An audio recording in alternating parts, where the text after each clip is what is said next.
Okay, hi everybody, welcome to the pre-recorded lecture. That's the last one, I guess. So let me just continue from where I left off last time, which was I just started a new topic. Right, there was a theorem which was that positroid varieties come from cluster. Their coordinate rings are cluster algebras. So, and now I'm just going to try to explain some applications of that, some kind of elementary applications. And I have introduced Q analogs of some combinatorial familiar just of numbers, of factorials, and of binomial coefficients. Right?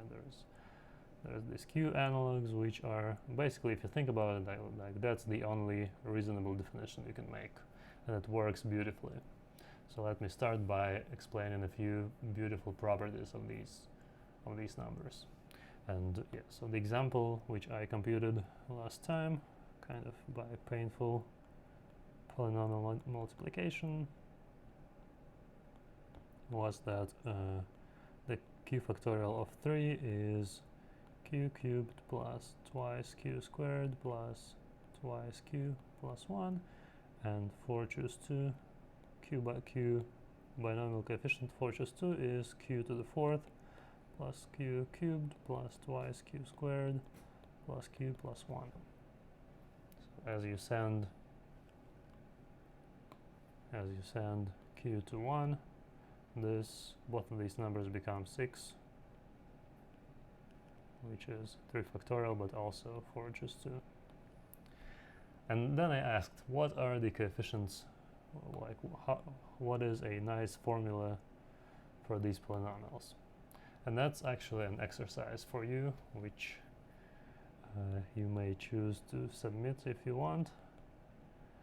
An exercise for you is to prove the following combinatorial interpretation, which is that, first of all, I guess I should define Young diagrams.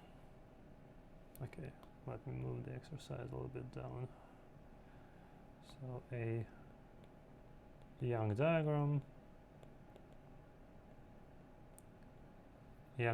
is just a collection of boxes. So you draw like an angle, and then you put some boxes which are top and left aligned. Is a collection of boxes like this. Many of you have seen these before. If you haven't, I mean, that's literally all there is. And so I'm going to denote these Young diagrams by lambda. Right? So any lambda is basically just a decreasing sequence of integers, like 4, 2, 2, 1, which record the numbers of boxes in the rows, called a partition as well. So by the absolute value of lambda, I'm going to denote the number of boxes, and I'm also going to write that lambda fits inside a k times n minus k rectangle if it has at most k rows and at most n minus k columns. So in other words, there is secretly a rectangle, a k times n minus k rectangle, and the lambda has to fit inside of that rectangle. Then I'm going to write that lambda subset of k times n minus k. This is just notation. And now I am ready to give you the combinatorial interpretation of these Q analogs. So first of all, the Q factorial is just you take the sum over all permutations W, and then you take Q to the number of inversions of your permutation. So for example, you see the 3 factorial is here, right? If you look at all permutations, 1 to 3 has 0 inversions, then there is 1, 3, 2, and 2, 1, 3. they give you twice 2q, and then there is 3, 1, 2, and 2, 3, 1. These give you twice q squared, and finally there is 3, 2, 1, which gives you q cubed. So the exercise for you is to show bijectively that if you just multiply these q numbers, you get this kind of nice polynomial which enumerates inversions of permutations. And similarly, the q binomial coefficient actually counts. So obviously, when you set q equals to send q to 1, then this becomes n factorial. And similarly, here I'm gonna sum over all Young diagrams lambda, which fit inside the k times n minus k rectangle, and then I'm just gonna take the sum of their number of boxes. And for the case of 4 choose 2,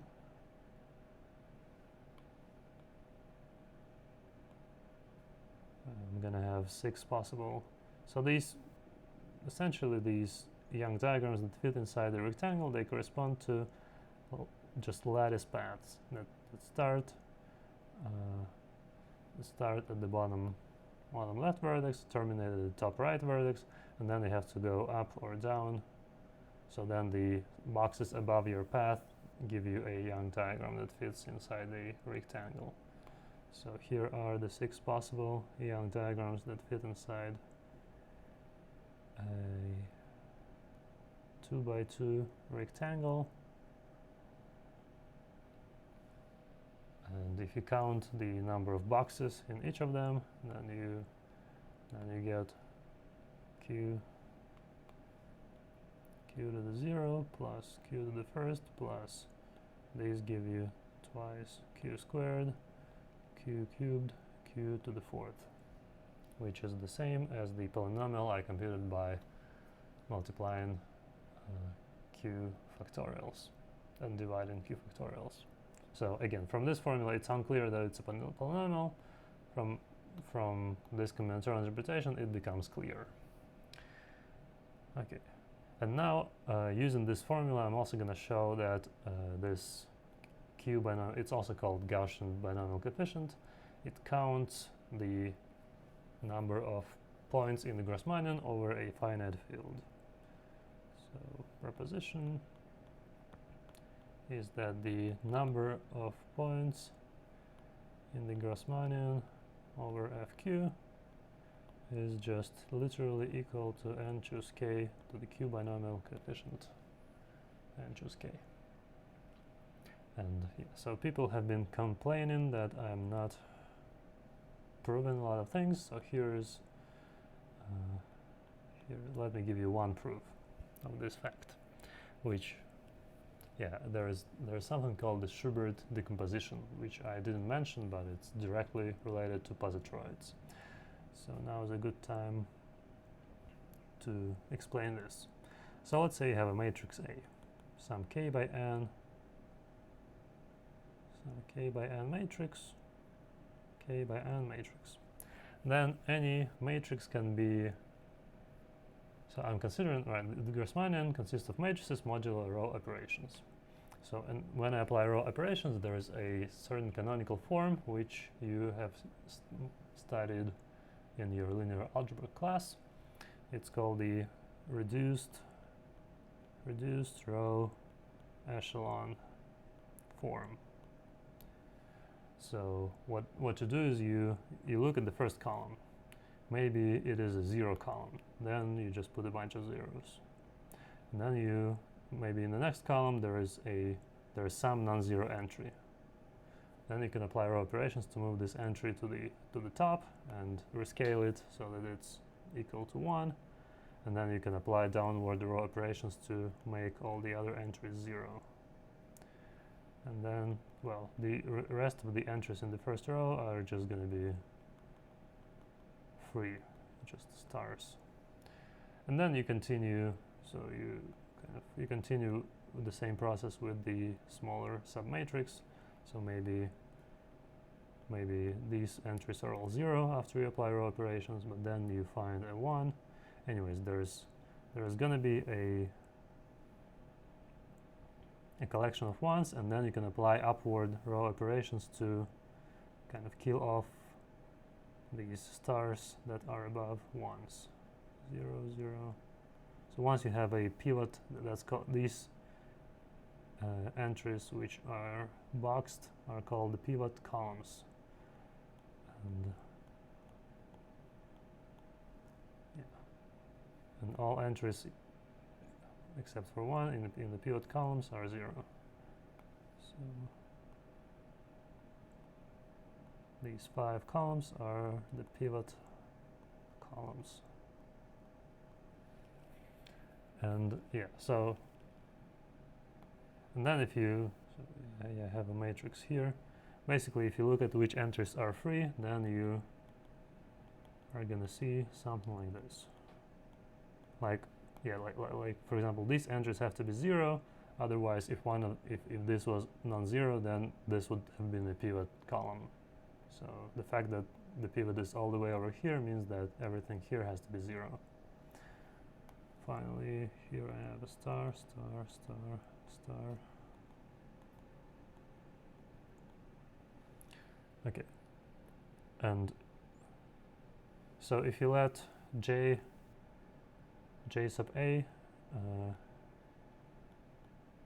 inside n choose k is the set of pivot columns, then you can stratify the Grassmannian, right? And every element of the Grassmannian gives you some subset of the pivot columns. So you have a stratification, basically. Let me denote by omega sub I, just the set of all elements in the Grassmannian, such that the pivot columns of V are given by I. So, yeah.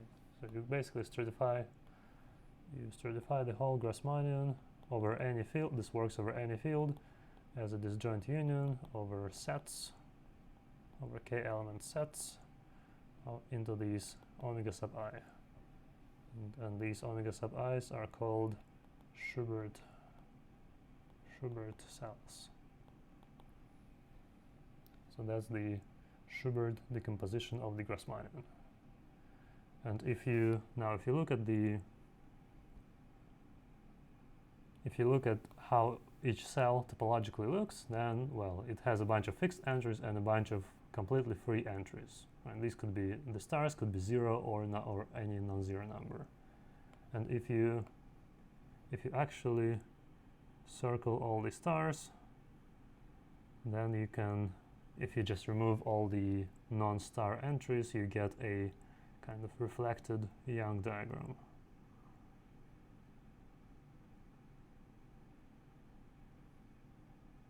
Right? If you have these stars, you just organize them into a Young diagram like this, denoted maybe lambda sub j, right? Where j is the set of the pivot columns, and well, j labels the vertical steps in the boundary of your Young diagram. But anyway, never mind. The point is that each omega sub I is isomorphic.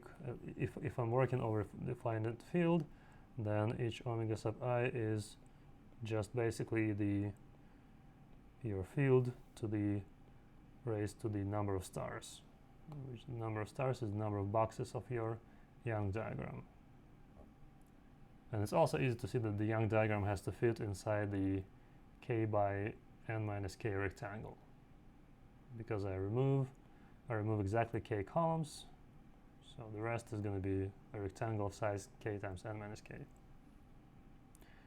So yeah, that's the end of the proof. You have this disjoint union, and each piece is going to have size. Each piece is going to correspond to a Young diagram inside a rectangle, and it's going to give you exactly. So the size of omega I is going to be q to the number of boxes of your Young diagram.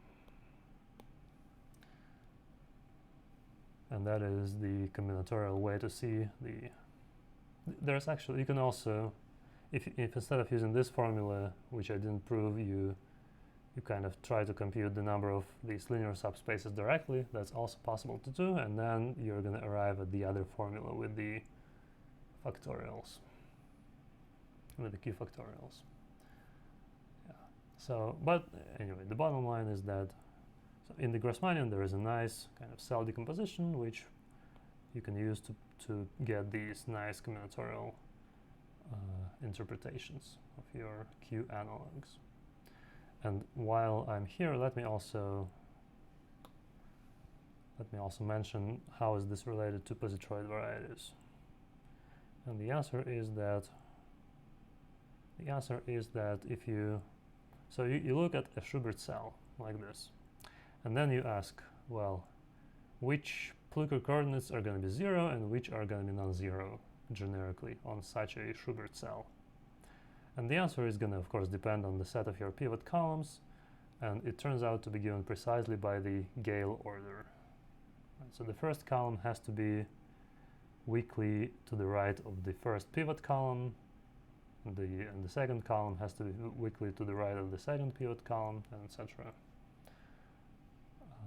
So P sub j is non-zero on omega I if and only if I is fancy less than or equal to j in the Gale order.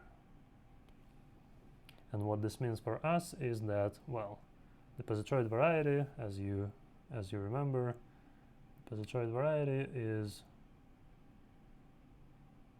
essentially is given by the set of all these such that or even let's say the positroid, just the positroid of F is just the set of all j's k element sets such that I sub r fancy less than or equal shifted of j for any r in bracket n. So in other words, a positroid is an intersection.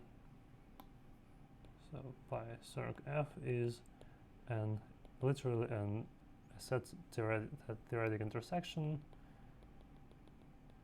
of n cyclically shifted Shubert cells. Right, you take omega I1 all the way up to omega IN, and you shift each of them by r to the right, basically. That's another interpretation of positroid cells, open positroid varieties. Yeah, and in particular, well, the most important one for us is, let me remind you the definition again. So the top cell open positroid variety is just, it consists of all elements of the Grassmannian such that P sub IR is not 0 for all R, where I sub R is just consecutive R plus 1. Right? So you just, in other words, all of these Shubert cells are just the generic Shubert cell where the pivot columns are all the way out the first k columns to the left. So, so you can ask the same question, right? I started by asking what is the number of FQ points of the Grassmannian, and this guy is an open subset of the Grassmannian. It is just you take the whole Grassmannian, then you remove just a little bit. You remove n hypersurfaces. These are, you should think of like removing a bunch of hyperplanes from a space. What you get is almost all the points, except for a few. So you can ask the same question, which is how many points so far I've only considered open positroid varieties over the complex numbers, but the definition, right, you can set particular coordinates to 0 or non-zero over arbitrary fields. That definition makes sense. So I can consider the open positroid variety over a finite field and ask how many points in this finite set. And so the answer is going to be basically, so the answer is that it's supposed to be close to the number of points in the Grassmannian, but not exactly. You don't get all of the points, but you get most of the points. So yes. And here's the exact answer. So here's a theorem. Here is a theorem, which, yeah, the theorem works in general, but it's a little bit more complicated. So what I'm gonna assume is that I'm gonna assume that the GCD of k comma n is equal to 1. And so then it turns out that so we can write down exactly how many points there are, but for now I'm gonna state it in the probabilistic way. So the probability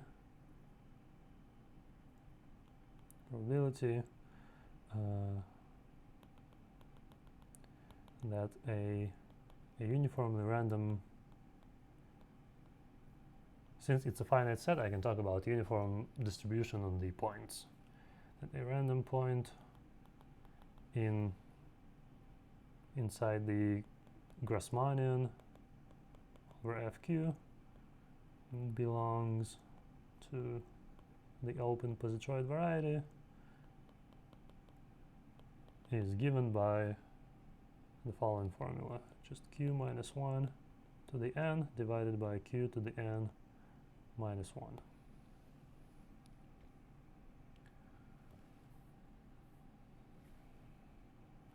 So that's a pretty clean statement, right? Which seems like there is no secretly it's a theorem about Catalan numbers, and it's actually, yeah. So the first kind of curious thing about this theorem is that it was shown in December of 2020, so 3 months ago. And the second weird thing is that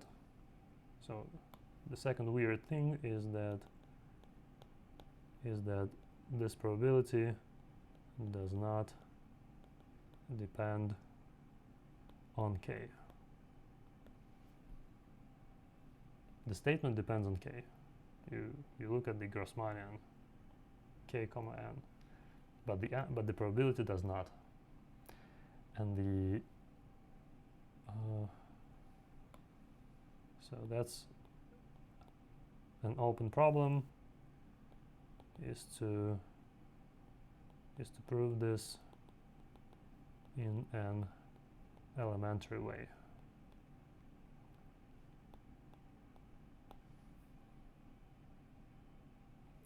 There's got to be an easier way. Yeah, like when we proved this, what we were kind of discussing is given this problem in a problem set, and maybe somebody just without knowing will figure it out. So yeah, please, if you have some new idea, then there has to be a nice explanation, and we don't know what it is. But yeah, so how does the proof look? In the proof, you can see that the paper is called Positroids, Knots, and t-Catalan numbers. So far, I only told you about the positroids, and in the remaining 3 lectures, I'm going to try to tell you about knots and t-Catalan numbers. So, but for now, like the statement itself, which, by the way, right, it depends on not theory, but also on the fact that the positroid variety comes from a cluster algebra. Like we actually use cluster algebras to show something that looks pretty innocent. And it's, yeah, so this is actually secretly about not t-Catalan numbers like here, but about Catalan numbers. So let me now switch to talking about Catalan numbers. Right. So previously we had the Q analog of Q binomial coefficients, and these are there is no two definitions of a Q binomial coefficient. These are defined uniquely. Well, there is a well accepted definition. But for Q Catalan numbers, the story is a little different. So how do you define a Q Catalan number? You can try to think about what would be a nice definition, and what you end up is two possible definitions. So possible definitions. You can pause the video and think about what are the two. Well, basically, yeah, I can even. There's two formulas. One that looks like this, and another one that looks like this. So you can try to see what about the Catalan, instead of binomial coefficients, what about Catalan numbers. So here are the two possible definitions. One is, so the Catalan number, first of all, the usual Catalan number is given by this formula, and also it is just the number of, well, let me write it down like this. It's the number of Young diagram inside an n by n square, such that lambda stays above the diagonal. And so these are called Dic pads.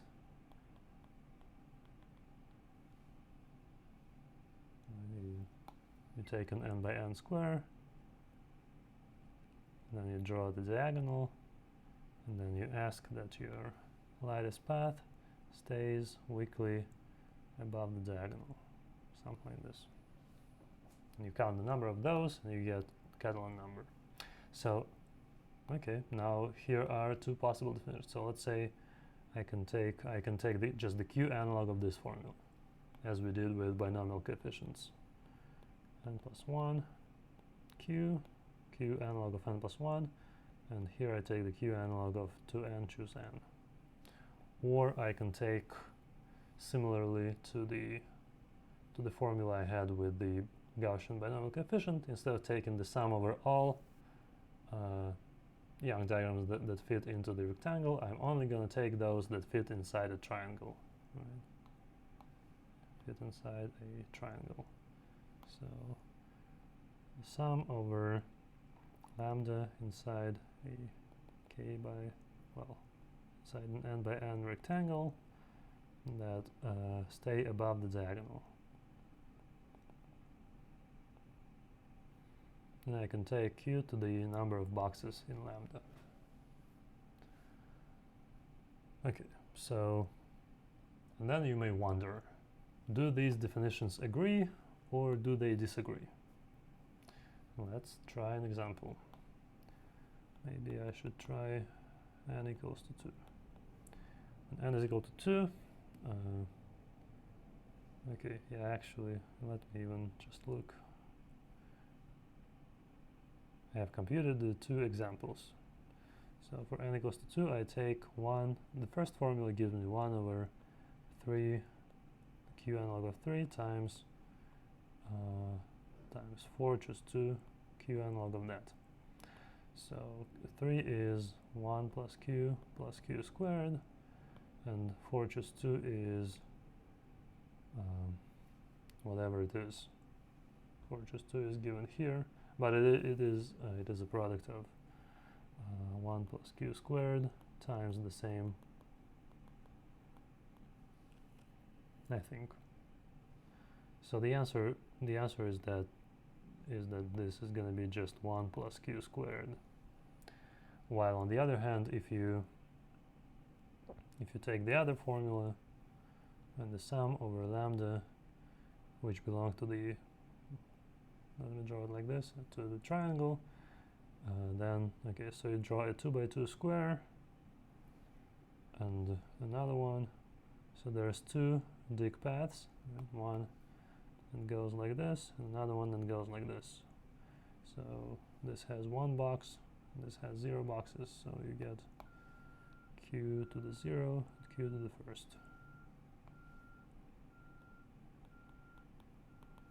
You get 1 plus q. So these are not the same. But maybe, I mean, they look sort of similar. The coefficients look the same modulo some simple transformation. So let me show you what happens for n equals to 3. For n equals to 3, the Q binomial formula, I can't really do this in real time, but it gives me q to the 6th, q to the 4th, q to the q cubed plus q squared plus 1. So, by the way, as q turns to 1, you should just get the Catalan number, right? So in this case you get 5, in this case you get 2. And I guess the other formula I can compute in real time, so let me try to do that. Let's see.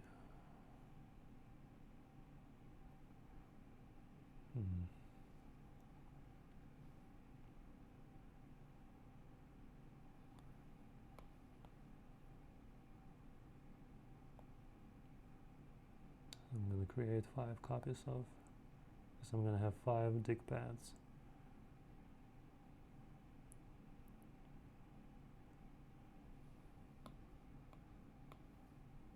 One goes like this, another one goes like this, and then this.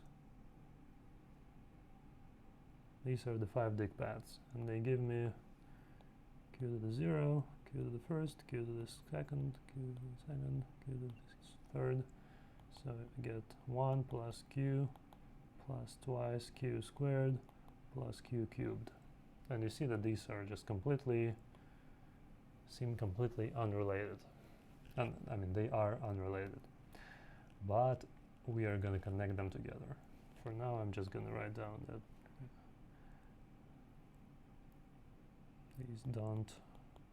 these two definitions don't agree with each other. So how do you find a common generalization?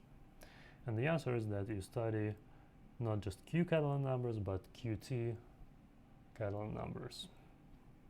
And I'm going to even generalize to, so here Catalan numbers basically live inside the square, but instead of the square I'm going to take a rectangle with a diagonal of that rectangle. And that's called rational Catalan numbers. So let me discuss rational qt-Catalan numbers.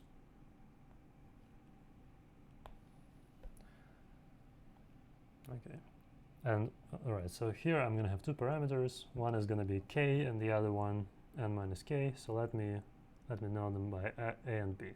So let's say a and b are just 2 integers, and I'm always going to assume that the GCD of a and b is equal to 1. So a and b have to be coprime.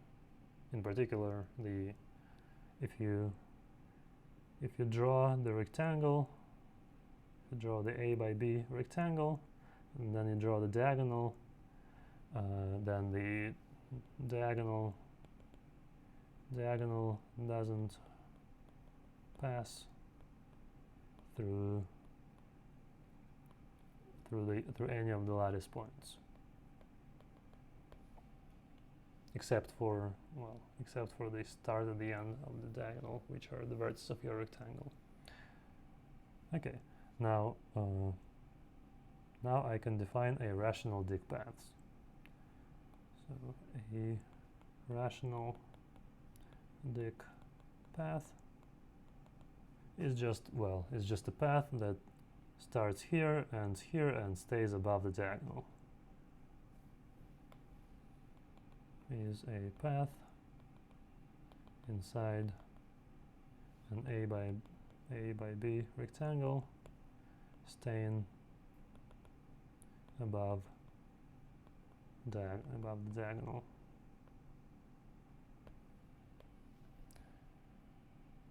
So yeah, and then I'm gonna denote the set of such dict paths by dict A comma B, set of such paths, and by C A comma B I'm going to denote the size of the number of such paths. So for example, maybe should I try, okay, I should try, yeah, let me try 3 times 5 rectangle. So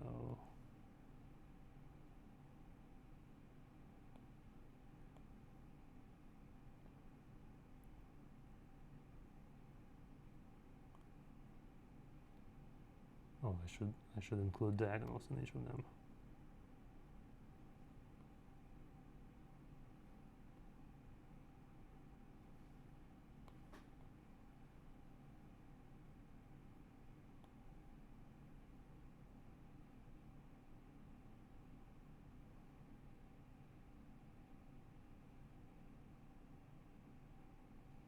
Okay, and then you just draw all possible paths that stay above the diagonal.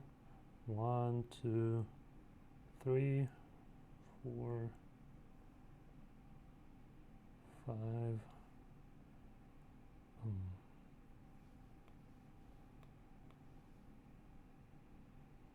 6, and 7. So there are 7 dict paths. And you can ask, what is the, so C 3 comma 5 is equal to, wait, no, there should be 8 of them. Isn't there 8?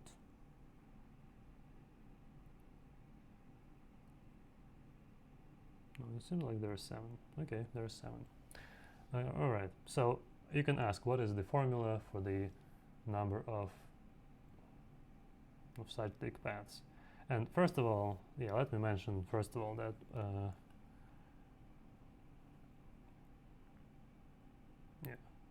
first of all, when an A is equal to n and B is equal, you can't set A and B to be the same number n, because then they're not going to be coprime. But if you set B to be n plus 1, right, then you look at your n by n plus 1 rectangle, then your diagonal is going to be basically you're going to get the same set of dict paths, but you just add an extra horizontal line segment to each of them, right? Because this lattice point is not going to be, it's going to be below the diagonal, so each of your rational dict paths is going to have to terminate here, and then the rest is going to be the same as for the usual Catalan numbers. So in this case, Cn comma n plus 1 is the usual Catalan number. And now you can, so for the usual Catalan numbers, you have this formula, the famous, well-known formula for Catalan numbers, and it turns out to generalize to rational Catalan numbers. So Ca comma b is equal to 1 over a plus b times a plus b, choose a. Which, by the way, it is not obvious that this formula specializes to the Catalan number formula when b is equal to n plus 1 and a is equal to n. So an exercise, check that this formula specializes to 1 over n plus 1 to n, choose n. Like this is going to be 2n plus 1, choose n, and this is going to be 2n plus 1. So it's a slightly different form of the same formula. Okay. Now, now that we have the formula and we have the combinatorial interpretation, we can also kind of study the same two Q analogs. So the Q analogs of the Q of the rational Catalan numbers are the Q analog like this, or you can take, and this is going to be, here I'm going to make a slightly different thing. I'm going to, well, first of all, I can just write down the same formula. So lambda now stays inside the A times B rectangle and is above the diagonal, and then you just take the sum of Q to the number of boxes in lambda. So for example, this lambda here is going to give you Q to the third, and this is also Q to the third. So you get some polynomial in Q. Each of these formulas is going to give you some polynomial in Q, and it's going to be different. These two formulas do not agree with each other as well. So what I'm going to do is, and that's actually, I mean, that's one of my favorite combinatorial objects, is that I'm going to define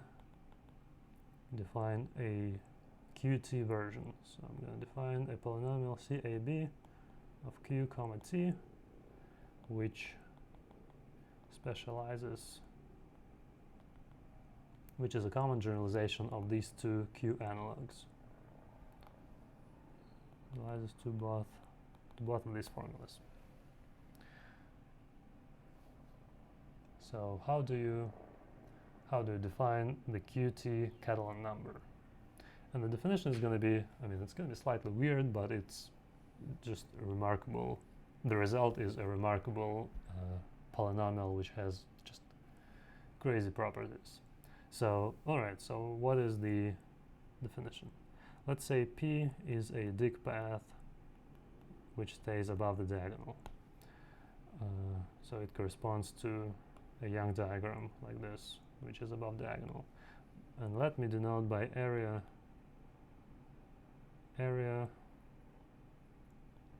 of P to be the number of boxes which are fully contained between P and the diagonal. Right, so instead of, if I have, let me draw some rectangle.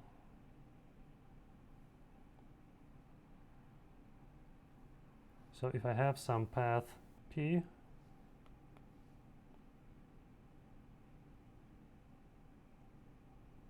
then what I do is I count the boxes which are fully contained between P and the diagonal.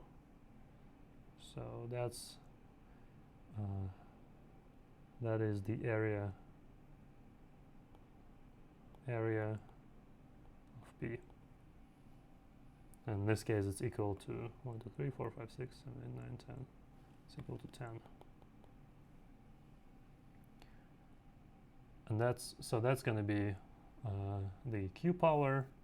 It's basically just the maximal number, the number of all boxes above diagonal minus the size of lambda, basically.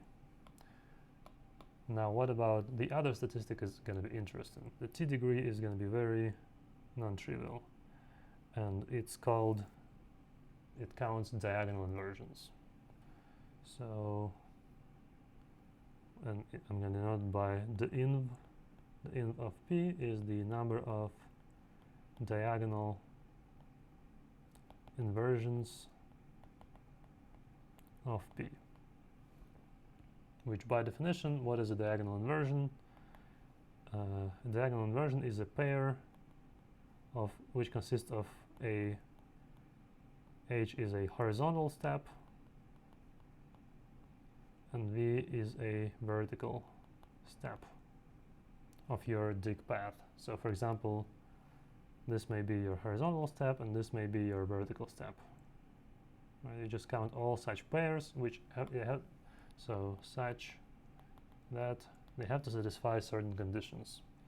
So the first condition is that H is to the left of V. So your h and your v, h has to come before v in your dig path. And the second condition is that there is a line of slope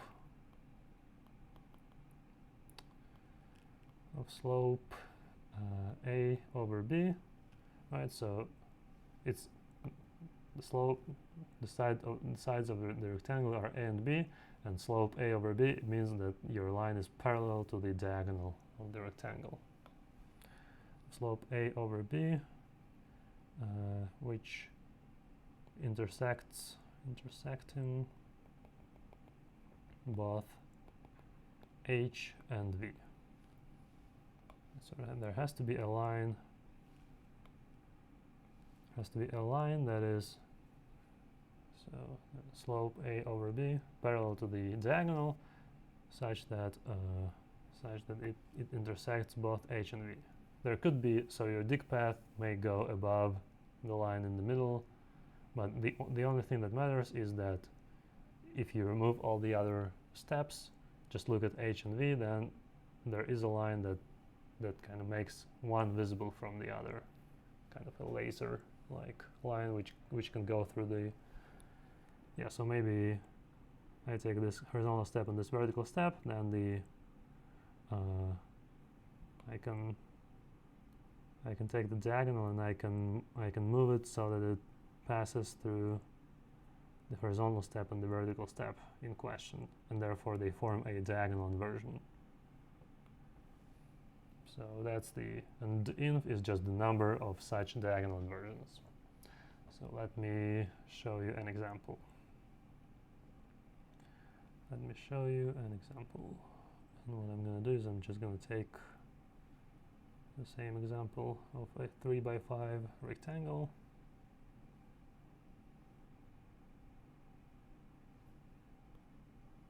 No. Yeah, let me move them so that they are aligned. Okay. Now,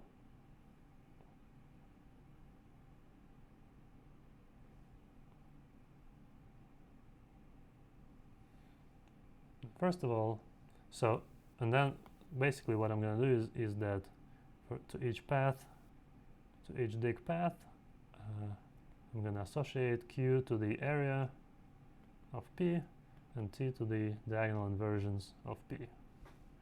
So first let me compute the area. The area is going to be easy, right? So remember, it's the number of boxes below the path. So the area q to the 0, right, because there is no boxes. And then here is q to the first, because there is one box. Q to the first, because there is one box. Q to the second, 2 boxes. Q to the second, no, sorry, yes, Q to the second, Q to the third, and Q to the fourth. That's the Q powers. And then now the T powers, it's interesting, right? So, and then I'm going to start here. So here T is T to the 0, because there is no horizontal path that comes before a vertical path.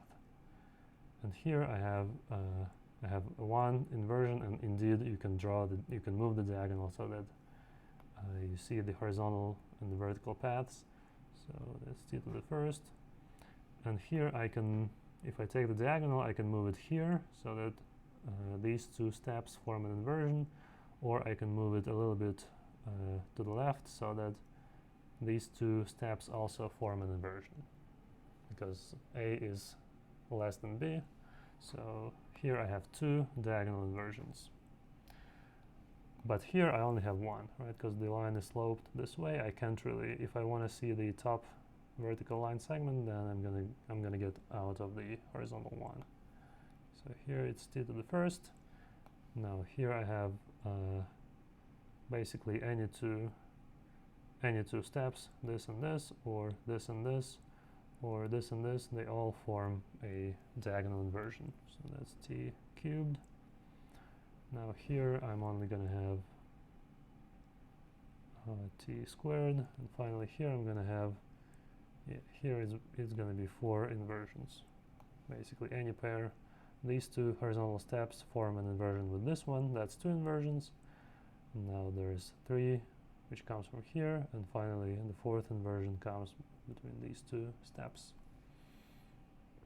So the t-Catalan number is by definition CAB of qt is given by the sum over all dig paths a comma b, q to the area of p, t to the diagonal inversions of p.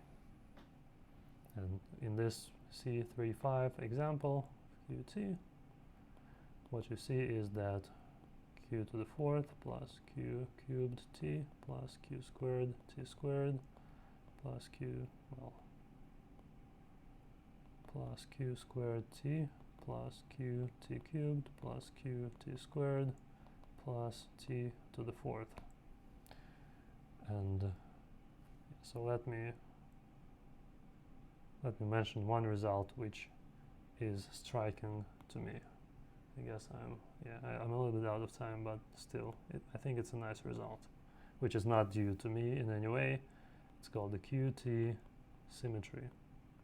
Although it's been proven like a couple of years ago only. So the QT symmetry just means that the polynomial you get is the same when you swap q and t. So you see there is q to the 4th and there is t to the 4th. There's q cubed t, and then there's qt cubed. And there's also these two are symmetric. So the whole polynomial is qt symmetric. And it is an open problem. So open problem is to find a bijection,